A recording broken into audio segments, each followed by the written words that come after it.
It's only for 5 weeks. Let me appeal to the scientist in you.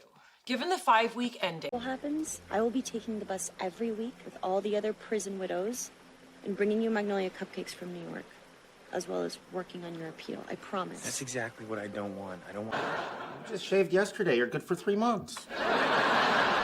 Sheldon, I understand your apprehension, but let me appeal to the scientist in you. Given the 5-week end date... Oh, please. I was an anomaly. I self-potty trained. I just did not get the appeal of intentionally soiling one's pants. That said, I will admit to missing the kisses on my tummy. How did Jay take it?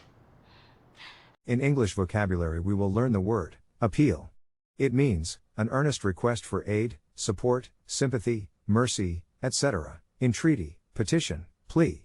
Also means a request or reference to some person or authority for a decision, corroboration, judgment, etc. Pay attention to the pronunciation. The first one is the word represented using the International Phonetic Alphabet.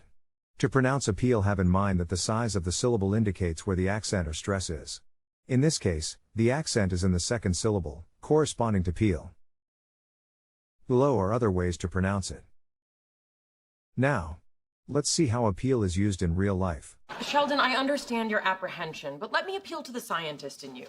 Hey, I've already written the appeal. I'll file. As well as working on your appeal. I promise. That's exactly... Tell them how you feel. Appeal to their human side. Let me appeal to the scientist in you. Given the 5-week...